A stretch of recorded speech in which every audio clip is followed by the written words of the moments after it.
വിതുര മാങ്കാല പരുത്തിപ്പള്ളിയിൽ കിണറ്റിൽ കുടുങ്ങിയ കാട്ടുപോത്തിനെ കരക്കെത്തിച്ചു. JCB ഉപയോഗിച്ച് മണ്ണ് മാറ്റിയാണ് കാട്ടുപോത്തിനെ കരക്കെത്തിച്ചത്. ഇന്നലെയാണ് കാട്ടുപോത്ത് കിണറ്റിൽ വീണത്.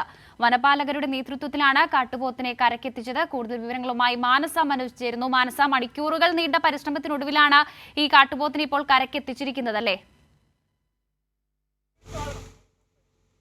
നീണ്ട പരിശ്രമത്തിനൊടുവിൽ കാട്ടുപോത്തിനെ ഇപ്പോൾ കരയ്ക്കെത്തിച്ചു എന്ന് തന്നെയാണ് പറയാനുള്ളത്. മാത്രമല്ല, ഇന്ന് ഉച്ചയ്ക്ക് 12 മണിയോടെയാണ് ഇത്തരത്തിൽ ഈ റബ്ബർ വെട്ടാൻ വന്നയാള് കാട്ടുപോത്ത് ഈ ഉപയോഗശൂന്യമായ കിണറ്റിൽ അകപ്പെട്ട നിലയിൽ കാണുന്നത്. വിതുര മാങ്കാല പരുത്തിപ്പള്ളി വനം റേഞ്ച് പരിധിയിലാണ് ഇത്തരത്തിലൊരു സംഭവം റിപ്പോർട്ട് ചെയ്തത്. ഉടൻ തന്നെ വിതുര ഫയർഫോഴ്സും വിതുര പോലീസും തുടങ്ങിയ സംഘവും സ്ഥലത്തെത്തി കാട്ടുപോത്തിനെ രക്ഷിക്കാനുള്ള ശ്രമങ്ങളൊക്കെയും നടത്തിയിരുന്നു.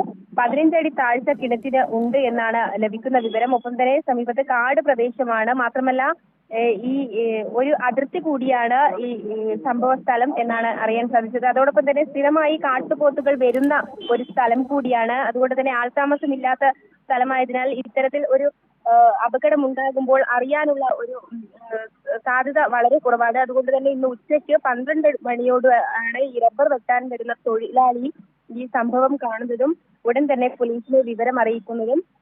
ഈ രക്ഷാപ്രവർത്തനത്തിനായി JCB ഉപയോഗിച്ച് കിണറിന്റെ ഒരു ഭാഗം മാറ്റി രക്ഷപ്പെടുത്താൻ ശ്രമിച്ചപ്പോൾ പോത്തിനെ കയറ്റാൻ ശ്രമിച്ചപ്പോൾ പോത്ത് കയറാൻ കൂട്ടാക്കിയിരുന്നില്ല. ഒരുപക്ഷെ മയക്കുവെടി വെക്കേണ്ടി വരുമെന്ന നിഗമനത്തിൽ പോലീസ് എത്തിയിരുന്നു. എന്നാൽ മയക്കുവെടി വെക്കേണ്ട സാഹചര്യം നിലവിൽ വന്നില്ല. കാട്ടുപോത്ത് കരയിലേക്ക് കയറി എന്നാണ് നിലവിൽ അറിയാൻ സാധിക്കുന്നത്. മാത്രമല്ല, കിണറ്റിൽ നിന്നും കരയിലേക്ക് JCB ഉപയോഗിച്ച് തന്നെ കയർ കെട്ടിയാണ് കാട്ടുപോത്തിനെ വലിച്ച് കരയിലേക്ക് കയറ്റിയിരിക്കുന്നത്. അതുകൊണ്ട് തന്നെ ആരോഗ്യസ്ഥിതി സംബന്ധിച്ച കാര്യങ്ങളൊക്കെയും പരിശോധിക്കേണ്ടതുണ്ട്. അത്തരം കാര്യങ്ങളിലേക്ക് നിലവിൽ കടക്കുകയാണ് വർഷ. മാനസ, ഈ നിലവിൽ ഈ പ്രാഥമിക ശുശ്രൂഷ നൽകാനുള്ള നടപടികൾ തുടങ്ങിയിട്ടുണ്ടോ?